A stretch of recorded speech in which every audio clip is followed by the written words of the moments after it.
Let's talk. Giles Brown. White Shark, a biography of the fish that scared the world. An adult great white shark is a big shark, really big. It's been responsible for more shark bites and human deaths than any other species. That's according to the International Shark Attack File. However,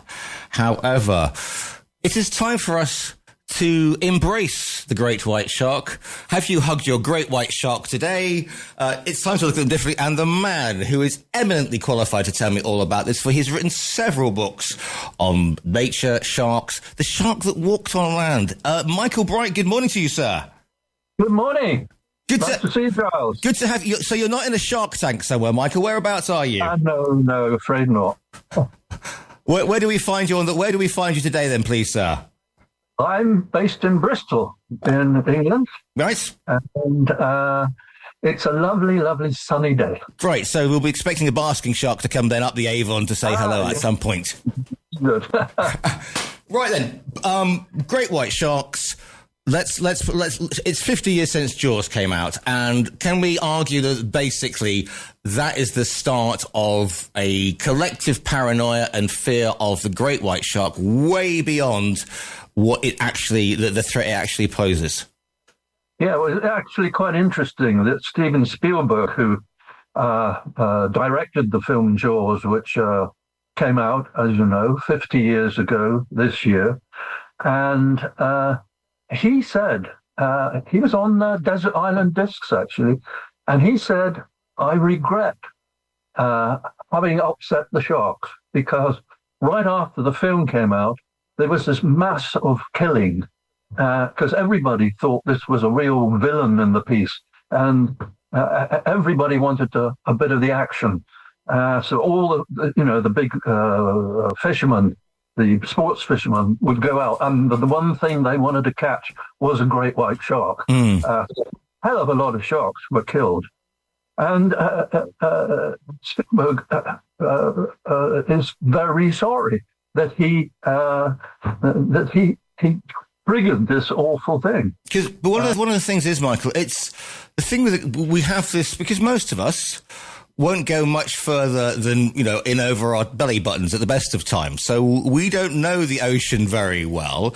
And so the thought of, and here comes the hype, an apex predator in the sea. And it's the size of the great white shark. I mean, if you were to go sort of across the Amazon with a paper cut on your thumb and run into a swarm of piranha, the little so-and-sos, they would probably strip your hand to the bone in seconds. But it's the size of the great white shark that gets something going in our DNA that's sort of, that's prehistoric, isn't it? It's like, oh, big scary shark. Michael. Well, that's right. It is a big scary shark. And, when I say big, we're talking about the size of a small automobile. It's about 6 meters up to 6.5 meters long. Now, that's a bloody big thing. And when it attacks somebody, if a full-grown one, full-grown female, 6.5 meters long, with a mouth which can swallow a person whole, a small person whole, that's quite formidable. And of course, this is something which has frightened people for not just 50 years, but if you go back to when the people came out of Asia and moved to North America, they went down the coast there. And there's a cave there called, what's it called? Bended Knee Cave on Prince Edward Island. No, it's another island. Okay, fine. It's an island that's got great. Yes, exactly. A body in there, which was 10,000 years old, and they were able to work out what the guy had been eating, and he had been eating seafood like seals and things like that. Now, on that piece of coast, which is Alaska, you get great white sharks right up there. So this guy who ate seals probably came across the great white shark, and he probably was in awe of it.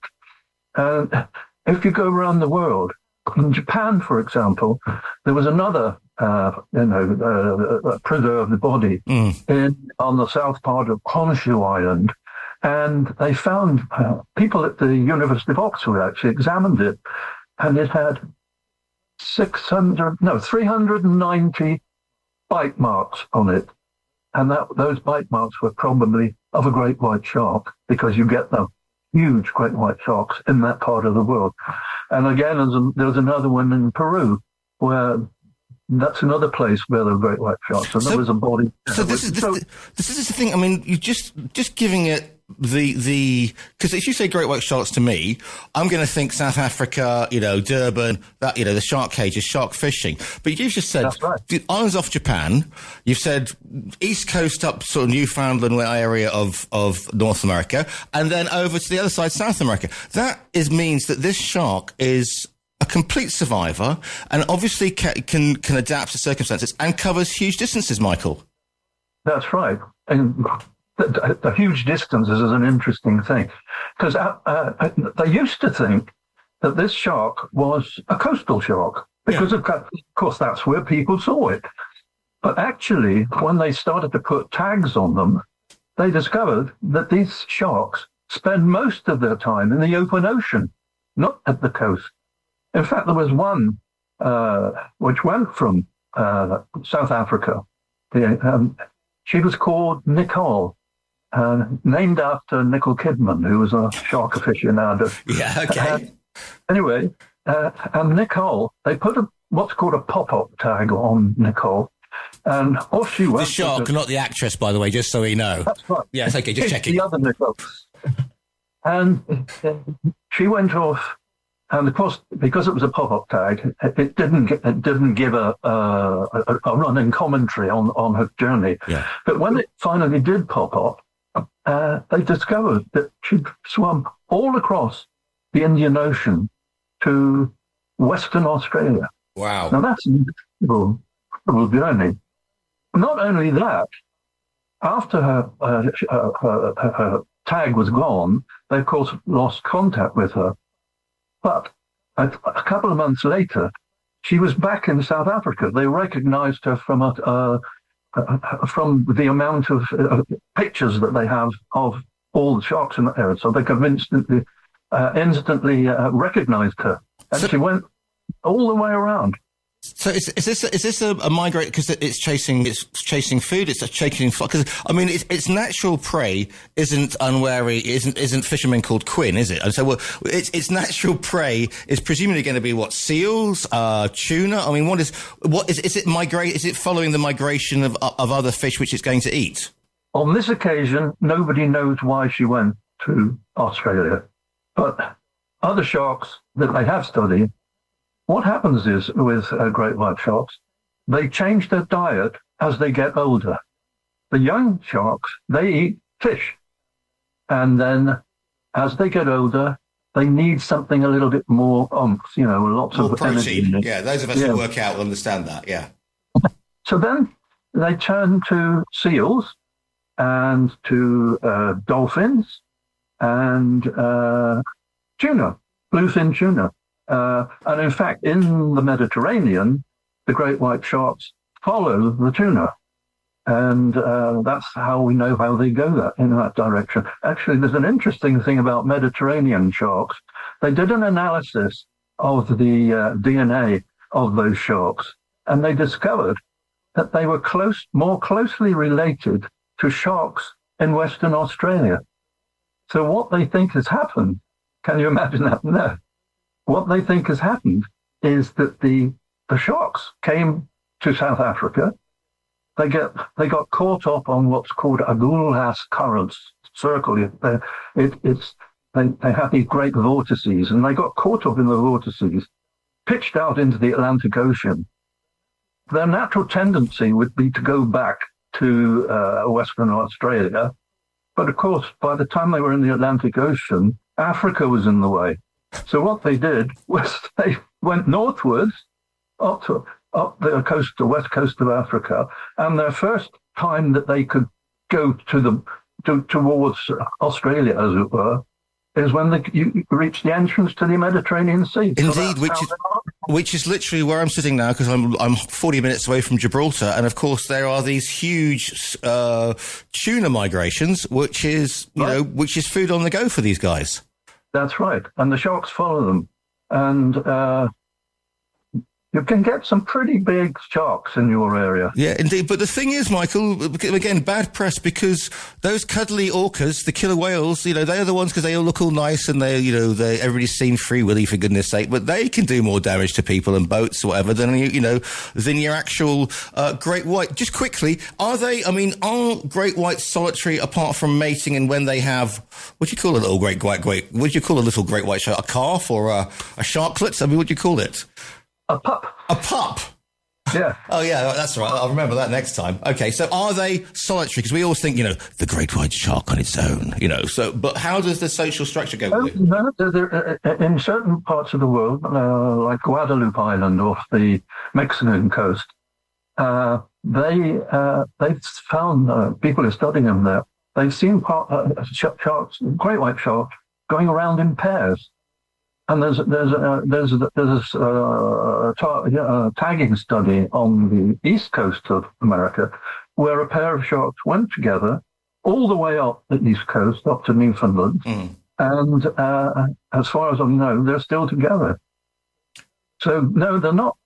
Most of them probably are solitary, but they do get together. And I think what they do is that they get together because they watch each other to see what the other one is catching. So if that one is successful, the other one will join in. What's the what's the life expectancy of a great white? I mean, I'd never thought about this. How long do they live? A long time. I think it's up to about 70 years. Wow. Okay. That's a long time. And they, of course, they mature quite late as a consequence. So if we're catching all those, the younger sharks, they don't grow up into older sharks, which have babies and things. So it's a difficult thing for the shark because the numbers are dropping like crazy, except in a couple of places. In the northwest coast of the northeast coast of North America, i.e. in the northwest Atlantic. Yeah. There they, the seals on which the sharks fed were killed for their, oil and stuff. So they were almost annihilated. But when the seals hunting was stopped and became illegal, the seals came back. And what else came back? The great white shark came back. So now some of the highest concentrations of great white sharks are off places like Cape Cod. So in some places they have increased in numbers, but in lots of other places they've dropped in numbers. And I suppose one of the things with the great white is that, seal is its natural, is what it's going to eat normally. If you don't go in the water, the chances of being attacked by a great white, unless they get an Uber and, knock on your door, are very... But if you are a surfer, for example, or you've got a wetsuit on, then it's going to come and take a nip out of you to see if you're a seal or not. And even if it doesn't want to eat you, I suppose the shock and the pressure of the bite of a great white is obviously devastating. So people who get attacked by great whites, they normally die of massive trauma, shock, blood loss because, if you get nipped by another type of shark, for example, it's not likely to, it's going to hurt, but it's not likely to be end of life stuff. Whereas obviously great white, almost prehistoric, who knows how much pressure it's putting per pounds per square, whatever on it. It's going to basically give you the shock or kill you if nothing else. Well, that's right. Yes, that is true. However, the sharks, they're probably not aiming to kill you. Not the first bite that the shark makes is often an inquisitive thing. Yeah. And obviously, because it's so big and the bite is so strong, an inquisitive shark can be just as dangerous as if it was going to eat you. But interestingly, of all the shark attacks by great white sharks, the majority of people survive those attacks. because the shark is not interested in you as food. It is inquisitive to know what you are. As you said, you look a bit like a seal in the water. Is it going to be a seal? The problem with us is even the most obese of us just doesn't have enough fat on us, like a seal or a whale or something. And the shark basically it used to be a thing called a bite and spit hypothesis, which the shark takes a bite, spits you out, and then goes away. And as I said, lots of people survive. Yeah. It's not they're not into amuse bouche then, great whites. They don't want a little sort of, a little taster before they go for the main course. We are not, it's just, but I said it is that massive trauma and the pressure per bite that's going to kill you. They're all different though. All these sharks are different. Yeah. They're like us. They have personalities. So some might be a little bit more inquisitive than others. So you can't really make a general. Fair enough. About all. So you've written about sharks and many other things with nature during your career. Why have you decided to? Is it because it's still there in our psyche, Michael? Is that you wanted to write about great whites in particular? Because you've written about the sharks that lived on land, and other books about sharks and other nature and other wildlife as well. So, is the great white shark just a fabulous tale to? Because when you say you don't have to explain what a great white is, rather than a tiger or a whatever fin or a hammerhead, because that's what. But other sharks people won't know, but a great white immediately everybody knows what you're talking about. Well, that's right. It has fascinated me since I was a little boy. I think it's an amazing animal. So, it's very charismatic, as you said. But the other thing is that the other thing that's interesting about it, it's probably the shark which has had the most scientific attention, has had the most scientific papers written about it. So we know an incredible amount about it, although we don't know a lot. It's a contrast, really, isn't it? So what are you hoping that people will learn from great white? I think I'd like them to go away with the idea that that the white shark has had a bad reputation which it doesn't deserve, and that the science is telling us now that the shark is something special, something we should preserve, and something which should continue to live in the oceans. The book is called White Shark, a biography of the fish that scared the world. It is by Michael Bright. Listeners, go onto our website, TRE.radio, and it is in the virtual bookstore. You'll see the front cover. Click on that front cover, and it will be winging its way, not on the back of a great white shark, but by a well-known delivery service. Michael, can people find you online? Is there a website that you have, or do you do the same? I have a website. I do have a website. Yeah, there's not much on it. Fair enough, but listen. If you wish to order the book, and I please go forth and order it. It looks a fascinating read to impress people on the beach in Spain as you sit there reading about and then plunging into the water. The book is called White Shark. It is by Michael Bright. Michael, thank you so much for your time today. Thank you for inviting me.